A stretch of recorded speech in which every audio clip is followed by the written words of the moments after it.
அதாவது தரமான மாடுகள் அப்படின்னு பார்த்தீங்கன்னாங்க நிறைய பேர் வந்து கிராஸ் பிரீடு வாங்குறாங்க. அதாவது கிராஸ் பிரீடு எப்படின்னு கேட்டிங்கன்னா இங்கே ஒரு ஜெர்சி மாடோ ஹச்எஃப் மாடோ வச்சுருப்பாங்க.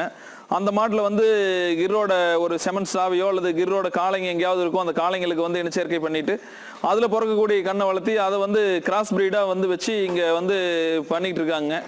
அது மாதிரி வந்து பண்ணுறதுங்கிறது வந்து அது பியூரான நாட்டு மாட்டு பாலாவோ A2 மில்காவோ இருக்காதுங்க. தரமான மாடுகள் வட மாநிலங்களில் வந்து நல்ல இடத்துல இருந்து எடுத்துகிட்டு வந்து நல்ல பியூரான பிரீடாக இருக்கக்கூடிய அந்த கிராமங்கள்ல இருந்து தான் நம்ம எடுத்துகிட்டு வந்து நம்ம கொடுக்குறோங்க ஒவ்வொருத்தருக்கும்.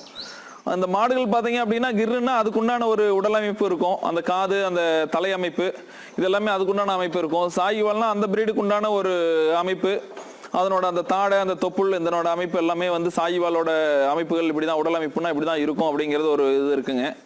தார்பார்க்கர் அதே மாதிரி பார்த்தீங்கன்னா வெள்ளை நிறத்தில் இருக்கும். அதனோட உடலமைப்பு தலை கொம்பு இதெல்லாம் இந்த மாதிரி தான் இருக்கும் அப்படிங்கிறதும் இருக்குங்க. நிறைய பேர் அதுலேயே என்ன பண்ணிடுறாங்க, இந்த ஹரியானாவிலேருந்து ஹரியானான்னு சொல்லி ஒரு பிரீடு இருக்குங்க. அது வந்து பாலோட அளவு கம்மியாக தான் இருக்கும்.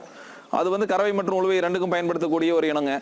அதை கொண்டுட்டு வந்து இங்கே வந்து தெரியாதவங்களுக்கு இதுவும் ஒயிட்டாக தான் இருக்குது அதுவும் ஒயிட்டாக தான் இருக்குன்னு சொல்லி தார்பார்க்குன்னு சொல்லி எல்லாம் வித்துடுறாங்க. அது மாதிரி யாரும் வாங்கி ஏமாற வேண்டாங்க நான் சொல்கிறது.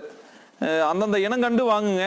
அதே மாதிரி காங்கிரஜே பார்த்தீங்கன்னா காங்கிரஜ் வந்து இங்கே கொண்டுட்டு வந்து விற்கிறது எல்லாமே இந்த பட்டியலையும் கிடமாடு ரோட்டில் மேய்க்கிற மாடு இதுங்களை தான் வாங்கிட்டு வந்து இங்கே விற்றுக்கிட்டு இருக்கிறாங்க. அது மாதிரி மாடுகள்லாம் பார்த்தீங்கன்னா உதைக்கிறது முட்டுறது, முன்னாடி போனவங்கள கடிக்கும் முட்டும், பின்னாடி போனாங்கன்னா உதைக்கும், இது மாதிரி ஒரு குணத்தை கொண்டு இருக்குதுங்க. அது மாதிரி மாடுகளை யாரும் வாங்காதீங்க. நல்ல தரமான மாடுகளாக தேர்வு செஞ்சு வீடுகளில் வளர்த்துற மாடு மனிதர்கிட்ட பழகின மாடாக பார்த்து வாங்குங்க. ஏதோ விலைக்கு கம்மியாக கிடைக்குது அப்படிங்கிறதுக்காக ஏதோ ஒரு மாடை வாங்கிட்டு போயிட்டு சிரமப்படாதீங்க. அது மாதிரி மாடுகளை கொண்டுட்டு வந்து கொடுக்கறதுனால அந்த மாடுகளும் வந்து யாருக்கும் பயன்படாமல் போயிடுதுங்க. இந்த தப்பு நிறைய பேர் பண்ணிட்டு இருக்காங்க.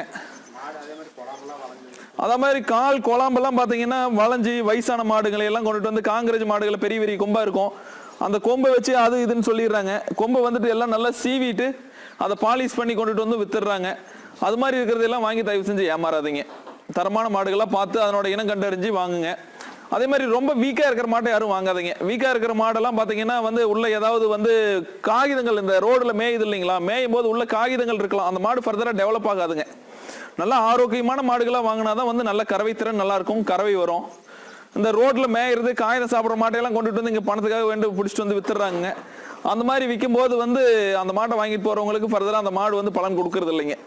இது மாதிரி காரணங்களால தான் பண்ணையாளர்கள் வந்து பாதிக்கப்படுறாங்களா ஒழிய மற்றபடி தரமான மாடுகளும் ஆரோக்கியமான மாடுகளையும் வந்து வாங்குறவங்களை வந்து எந்த விதத்துலையும் பாதிக்கப்படுறதே கிடையாதுங்க.